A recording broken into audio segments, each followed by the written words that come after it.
Caros alunos dos cursos de Física e Matemática da licenciatura da Univesp, essa semana nós encerramos essa disciplina.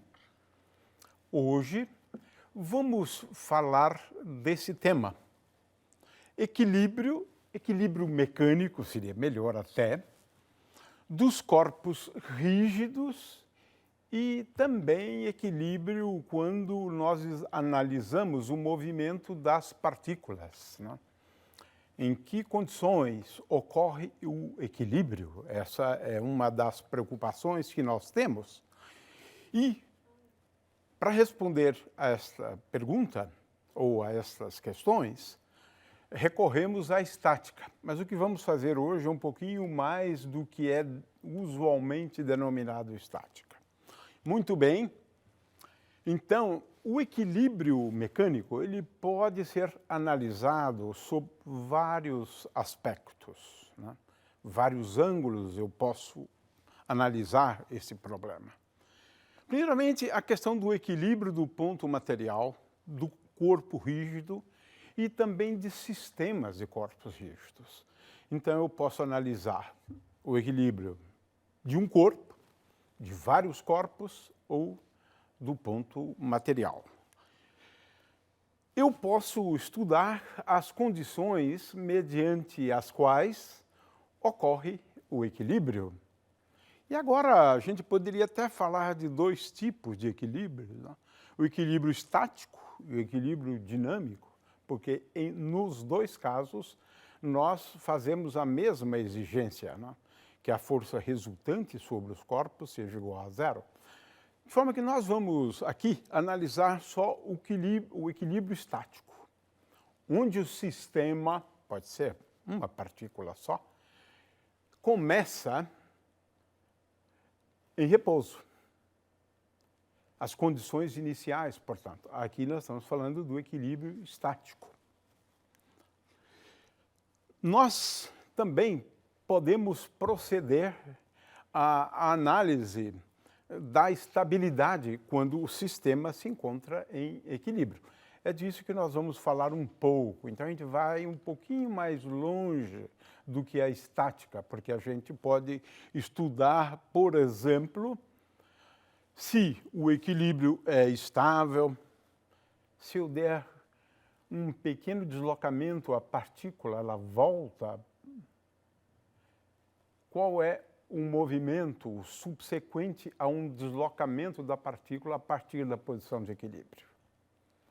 De forma que, veja, a análise do equilíbrio vai além da estática, que se preocupa, né, com o equilíbrio, ver se o sistema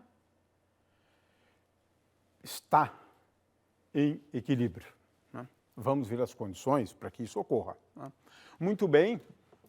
Estamos aqui falando do início da mecânica, o que deu origem à mecânica, porque uma das aplicações que a gente pode fazer, né, da estática e análise das condições de equilíbrio é exatamente, né, nas máquinas simples, que é o que utilizavam antigamente, né? O plano inclinado como uma máquina simples, né? Também a alavanca e assim por diante. De forma que uma das aplicações, e a gente não vai entrar nesse tópico, mas eu vou deixar alguns slides para os alunos explorarem sobre esse tema, né, das máquinas simples, né? Muito bem, Arquimedes, né, foi o grande estudioso da estática, né? Formulou algumas leis, né? A famosa lei da alavanca, porque a gente vai hoje analisar, né, as condições de equilíbrio para esse tipo de máquina simples, né? Ora, essa área do conhecimento tem muitas aplicações, muitas. Falei das máquinas simples, né? Veja uma tesoura, por exemplo, um carrinho de mão, né? Até mesmo grandes construções civis. Então, uma área de grandes aplicações. Eu quero dizer que, para a gente analisar as condições de equilíbrio, a gente muitas vezes precisa analisar forças, né? Sobre, por exemplo, apoios, fios e cordas, né? Forças de tração, esse primeiro tipo de força aqui, força de compressão, né? É claro que cada problema, a rigor, envolve a análise dos tipos de forças aplicadas ao sistema e os torques aplicados a cada um dos componentes de um sistema, que a gente analisa o equilíbrio. Bom, então, vamos começar com uma estática, e depois vamos um pouquinho além da estática. Vamos começar falando da estática do ponto, a estática da partícula, a estática do ponto material, seria melhor até do que dizer apenas do ponto. Mas a gente diz isso sim, a estática do ponto, né? Mas nós estamos falando aqui então da estática da partícula. Ora, a partícula em geral está sob ação, né, de forças, né? E vamos analisar, então, as condições de equilíbrio nesse caso. Em seguida, vamos falar da estática do corpo rígido. Estou falando de um só, de um corpo rígido. E, finalmente, é o objetivo da aula, falar da estática de sistemas de corpo rígido. Mas nós vamos um pouquinho além da estática. Muito bem. No caso da estática, se aplica os mesmos princípios. Aliás, isso é mais ou menos óbvio, né? Que a gente utiliza, né, no caso da dinâmica, só que nesse caso a aceleração é igual a zero. Consequentemente, um diagrama de corpo livre ele é essencial no estudo da estática. Do que consiste um diagrama de corpo livre? A gente, primeiramente, separa os corpos rígidos. Essa é a primeira providência. Ou, se estivermos falando de partículas, consideramos cada partícula separadamente. Depois, a gente identifica todas as forças agindo sobre cada um dos corpos. Em seguida, escolhemos um referencial. Aqui é muito importante a escolha da origem do referencial. Porque escolhendo a origem do referencial adequadamente, muitas vezes a gente simplifica um problema de estática. Em seguida, como nos casos anteriores, nós decompomos as forças, né? Ou seja, determinamos, uma vez escolhido o referencial, as componentes x, y e z de cada uma das forças. Então, a escolha do referencial é essencial, porque a gente quer, na verdade, determinar as componentes das forças.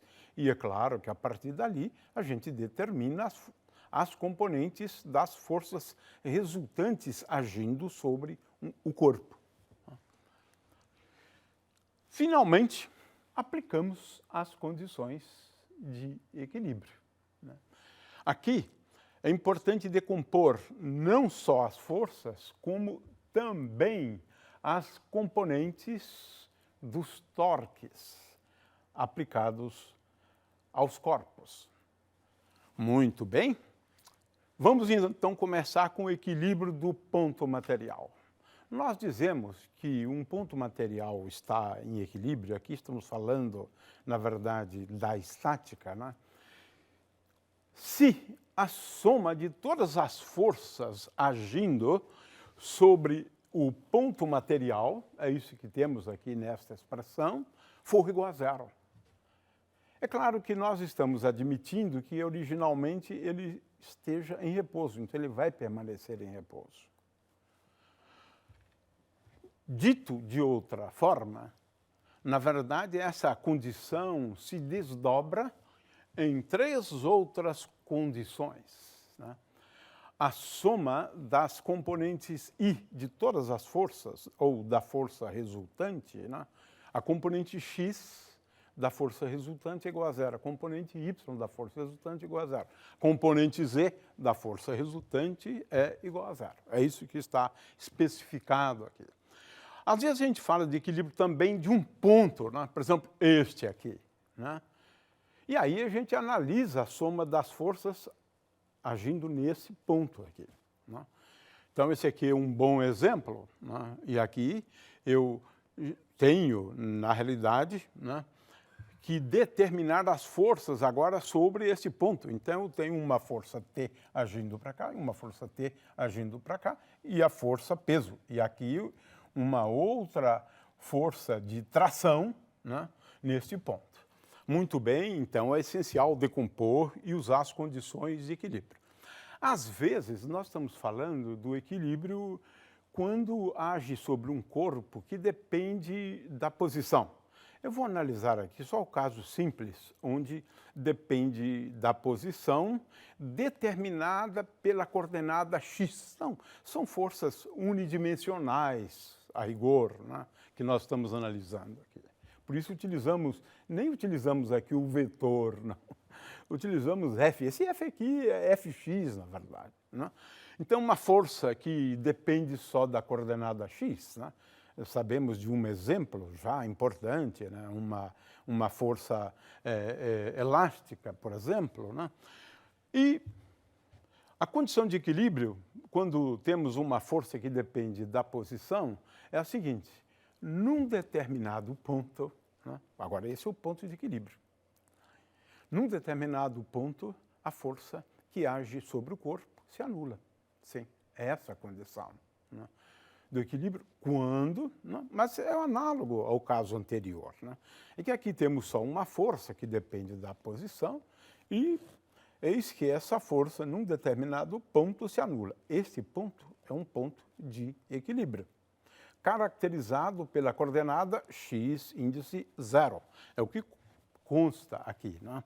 Muito bem, então essa é a condição de equilíbrio, né? Ora, agora a gente vai fazer uma coisa um pouco melhor do que isso. Não só determinar, né, a posição de equilíbrio, mas eu quero também saber o que acontece quando eu desloco ligeiramente a partícula desse ponto de equilíbrio x0. Não estou falando agora mais das condições de equilíbrio. Eu estou agora falando de questões envolvendo a estabilidade do ponto de equilíbrio, x0. Eu desloco ligeiramente, né, a partícula, mas muito pouquinho, muito pouco, a partir da posição de equilíbrio. Ora, vamos então começar analisando a energia potencial associada àquela força como posição do equilíbrio e deslocamentos a partir da posição de equilíbrio. Esses deslocamentos são caracterizados pela diferença x menos x0. Ora, qualquer função de x, e não é só energia potencial, e não é só a energia de um corpo, não. Qualquer função, né, U, que depende da coordenada x, ela pode ser expressa em termos de potência de x menos x0. X menos x0 é o deslocamento a partir da posição de equilíbrio, que é x0, né? É claro que, a rigor, esta aqui é uma expansão em potências de x menos x0. Toda função eu posso fazer uma expansão. É claro que se x menos x0 for pequeno, basta escrever u de x como uma função polinomial de segundo grau, porque eu expando até potências de x menos x0 ao quadrado. É claro que essa expansão, a expansão de Taylor, você tem como coeficientes a derivada da função naquele ponto. Derivada primeira, derivada segunda. Então, a questão é o seguinte, o equilíbrio é um equilíbrio estável? Bom, para isso o que a gente tem que fazer é analisar o sinal da derivada segunda da função energia potencial, U de x. D2U dx2, derivada segunda de U, portanto, dividido por meio, mas o meio aqui não altera nada. Então eu olho apenas para a derivada segunda de U com respeito a x, D2U dx2, para x igual a x0. X0 é o ponto de equilíbrio. Muito bem, agora estamos em condições, né, de determinar, né, se o equilíbrio é estável ou se ele é instável. Analisando agora deslocamentos da partícula a partir da posição de equilíbrio. Por exemplo, eu posso ter uma função desse tipo aqui, em azul, né, e agora vamos analisar o que acontece, né. Ora, du dx para x igual a x0, isso aqui é menos f de x0, mas f de x0 é igual a zero. Portanto, na expansão, o termo linear, né, ele é igual a zero. Então, vamos lá. Se d2u dx2 para x igual a x0, chamando esse coeficiente aqui de k, né, se k for maior do que zero, né, então eu posso expandir a energia potencial e escrevê-la sob essa forma. U de x é igual a U de x0 mais k sobre 2x menos x0 ao quadrado, que é exatamente a energia potencial do oscilador harmônico. Conclusão, nesse ponto aqui eu posso escrever a energia potencial sob essa forma, sob a forma de uma função quadrática qualquer, né, de forma que agora a gente já sabe o que acontece. Se eu deslocar a partícula ligeiramente a partir da posição de equilíbrio, a partícula vai ficar oscilando próximo da posição de equilíbrio, com uma frequência angular, ω0, igual a raiz quadrada de k, esse k aqui, dividido por m. Portanto, esse equilíbrio é estável, a partícula realmente tende a ficar próxima do ponto de equilíbrio, né? Agora, veja bem, se d2u dx2 for menor do que zero, o equilíbrio é instável. Se eu der um piparote na partícula, ela não volta mais para o ponto de equilíbrio. Ela dispara em correria, numa correria, para longe da posição de equilíbrio. É isso. O equilíbrio, portanto, é instável. Isso acontece quando a função tem um máximo local. É claro que a gente sabe disso, né? Colocado nesse ponto, a partícula tende a ir para longe desse ponto, né? No caso anterior, ela ocorre quando o ponto de equilíbrio é um mínimo local, né? Muito bem, então temos aqui como analisar as condições de equilíbrio. Corpo rígido. No caso do corpo rígido, o equilíbrio ele é regido também por condições. A primeira condição, em relação ao equilíbrio dos corpos rígidos, é esta aqui. Soma das forças é igual a zero. Então, se você tem um corpo qualquer, como, por exemplo, essa caixa num plano inclinado, estamos falando agora de uma máquina simples, né? Nós queremos aqui analisar as condições de equilíbrio, que se ela permanece em repouso, né? Então, o que a gente tem que fazer é, novamente, a ideia, né, de analisarmos as forças agindo sobre o corpo. Então, aqui eu tenho uma força de atrito, aqui eu tenho o referencial, sem a força de atrito ele não fica parado, né, no plano inclinado, né? Só fica parado no plano inclinado se houver uma força de atrito. E, nesse caso, a força de atrito tem que ser igual, né, à componente x da força-peso, m vezes g vezes seno do ângulo θ, onde θ é a inclinação do plano inclinado, né? Então, veja que temos aqui como determinar facilmente, né, as condições de equilíbrio, né? Muito bem, um outro exemplo é este aqui, né? A gente coloca todas as forças, né, agindo sobre o corpo, né? E agora o que a gente faz, né? Temos as forças, colocamos aqui, né, o nosso referencial, né? E agora a gente escreve para cada corpo as condições de equilíbrio. Veja que aqui eu não coloco m vezes a, né? T menos F de atrito, T menos F de atrito é igual a zero. As forças têm que se equilibrar, e aqui eu estou falando só da componente X da força resultante, né? Em relação à componente Y, eu tenho que N, a normal, é igual à força peso, né?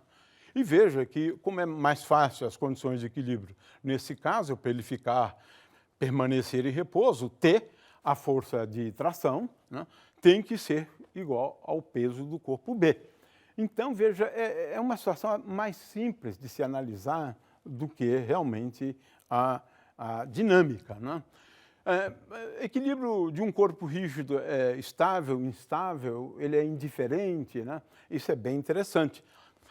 O que a gente deve fazer na análise da estabilidade de um corpo rígido é analisar o centro de massa, que nós vamos definir melhor na última aula, né? Então, vamos imaginar que haja um ponto sobre o corpo rígido, conhecido como o centro de massa. Para que não haja deslocamento do centro de massa, né, é necessário uma condição, que é a soma das forças igual a zero, né? Então, existe um teste bem simples para saber se o equilíbrio do corpo rígido é estável, instável ou indiferente. Se eu mover o corpo rígido ligeiramente e se nesse deslocamento do corpo rígido o centro de massa se elevar, quer seja para cá, quer seja para lá, então ele está em equilíbrio estável. Se, por outro lado, ao aplicar uma força, o centro de massa abaixar, veja que aqui ele está se levantando, na verdade, né? Ali ele está abaixando. Então, se acontecer isso, esse equilíbrio é instável. E se eu aplicar a força e o centro de massa permanecer praticamente na horizontal, dizemos que esse equilíbrio é um equilíbrio indiferente. É indiferente, né? Então, temos aqui duas situações para ilustrar, né? Quer dizer, se eu deslocar esse corpo aqui, né, ligeiramente, o centro de massa há de subir, há de se elevar por uma certa quantidade. Aqui não, o centro de massa vai baixar, né? A coordenada dele será menor, né? A coordenada y dele será menor. E aqui é indiferente. Então, três tipos de equilíbrio. Eu desloco ligeiramente esta bola, ela vai para onde você indicar, né? Para onde você empurrar, né? E isto. Então, três tipos de equilíbrios. Com cone fica mais fácil ainda, né? O equilíbrio estável de um cone. Instável, ele pode ficar um pouquinho nessa posição, mas se eu deslocar, o centro de massa vai baixar. Então, e finalmente, indiferente o cone, né?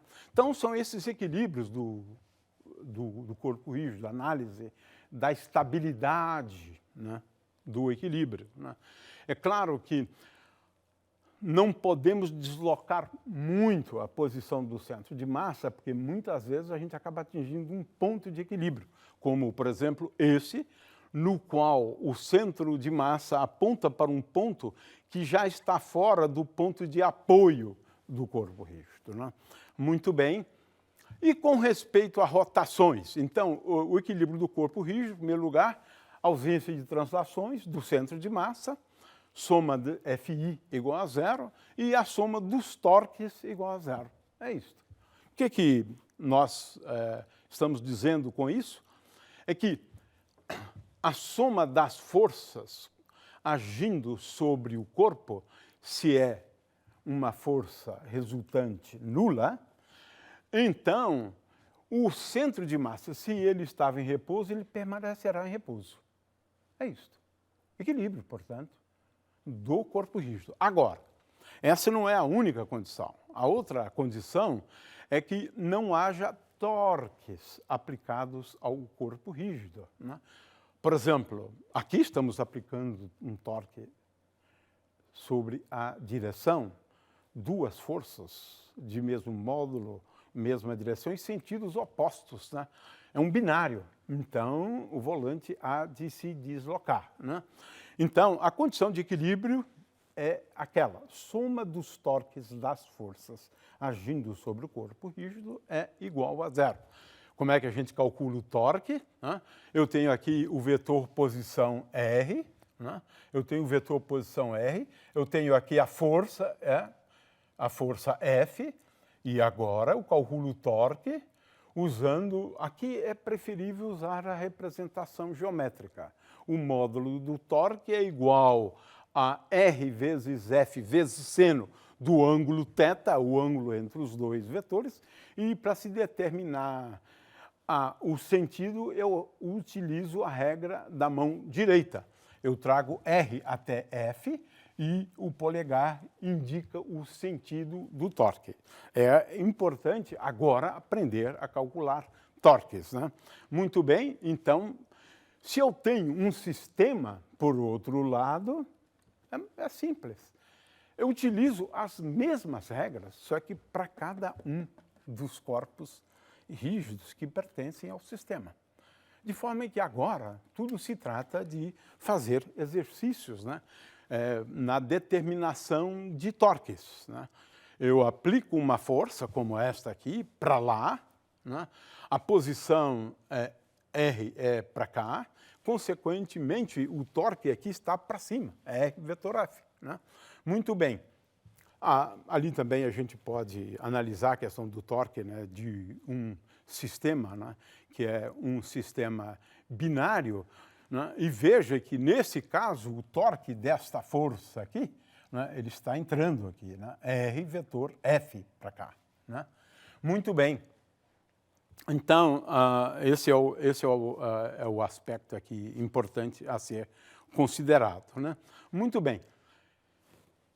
Uma dica sobre cálculos de torques. Em geral, a gente trabalha só com forças coplanares, isso mesmo. Forças que estão todas elas no plano. Então, em primeiro lugar, escolha o seu referencial de tal maneira que você não faça uso do eixo Z. Ou seja, os eixos X e Y estão no plano que contém as forças. Essa é a primeira dica. Aí fica fácil agora. Por quê? Os torques, agora, você vai dar um sinal para cada um deles que indica o sentido. E você pode, arbitrariamente, escolher o sentido positivo. É claro que torques terão sinal positivo e outros que terão sinal negativo. De forma que, para cada força, você calcula o torque e você vai escrever o torque da força como sendo mais ou menos Fi, Ri, seno de θi. θi é o ângulo entre a força Fi e o vetor posição Ri.